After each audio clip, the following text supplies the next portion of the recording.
Comment envoyer de la crypto de ton compte Binance vers un MetaMask ou un Rabbi. Moi c'est Mage et tu es sur Blockwave, le média qui te partage tout ce que tu dois savoir sur les cryptos et la blockchain. Pense bien à t'abonner pour ne pas être largué. On commence tout de suite, je suis sur mon Binance et je vais retirer. Pour ça, dans un premier temps, il faut déjà que j'ai la crypto que je souhaite retirer sur Binance. Ici, je souhaite retirer de l'Ethereum et effectivement, j'ai de l'Ethereum donc ça va être très bien. Cependant, si tu souhaites transférer une crypto que tu ne possèdes pas là tout de suite, eh bien tu peux tout simplement l'acquérir via le spot de Binance. Et si l'interface du spot te fait peur, tu peux passer par Binance Convert, ça fonctionnera également très bien. Attention cependant, les taux ne sont pas très avantageux quand tu passes par cette fonction-là. Maintenant, je vais aller dans la partie Asset, puis dans Spot pour voir mes cryptos. Et ici, je vais donc regarder sur l'Ethereum et je vais aller sur les trois petits points pour tout simplement pouvoir withdraw ou retirer en français. Voilà comment ça se présente. Ici, il va me demander de sélectionner la crypto que je veux retirer. Moi, ça va donc être de l'Ethereum, je n'ai rien à bouger. Et ensuite, il va me demander deux choses. Il va me demander mon adresse. Ici, c'est très simple, j'ai juste à aller sur mon MetaMask et du coup à venir sélectionner mon adresse. Je l'ai copiée, je viens donc la coller. Et maintenant, quand je vais dans sélectionner le réseau, je peux sélectionner le réseau sur lequel je souhaite recevoir. Pour de l'Ethereum, je peux notamment le recevoir sur Ethereum, sur Base, Arbitrum, la BSC, Optimism, ZK Syncera ou encore Manta. Ici, je vais tout simplement sélectionner Base. Il va ensuite me demander la quantité que je souhaite retirer, je vais donc mettre le maximum. Avant de valider en cliquant sur Withdraw ou Retirer en français, je vais d'abord vérifier que mon adresse correspond. Pour ça, il me suffit de regarder les 4 premiers caractères après le 0x et de vérifier que ce sont bien ceux qui apparaissent directement ici. Je vais faire pareil de l'autre côté, je vais regarder les 4 derniers caractères et effectivement, c'est exactement les mêmes 4 derniers caractères qui apparaissent ici. C'est une vérification très simple et ça te permet de vérifier que tu as bien collé la bonne adresse. Dans le doute, si tu souhaites faire un gros retrait, je t'invite d'abord à faire un premier retrait test avec une toute petite somme pour vérifier que c'est bien la bonne adresse et que tu reçois bien tes fonds. Notamment si c'est la première fois que tu le fais. Maintenant que je suis OK avec tous mes paramètres, je vais cliquer sur Withdraw ou Retirer en français. Et ici, en fonction de tes paramètres de sécurité, il va te demander différentes informations. Généralement, ce sera soit un code qui t'est envoyé par mail, soit une validation via double authentification sur Authentificator par exemple. Parfois, pour des montants importants, ça peut également être les deux. Je viens de rentrer mon code et comme tu peux le voir en direct, ça a été validé. Et si je sélectionne le réseau Base sur mon MetaMask, eh bien j'ai effectivement reçu la somme que j'ai retirée. On peut également le vérifier très rapidement en regardant l'Explorer.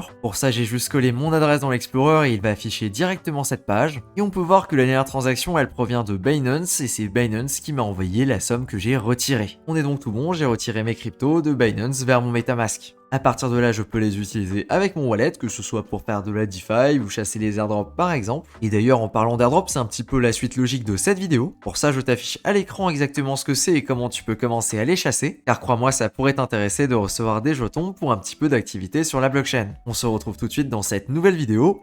Ciao!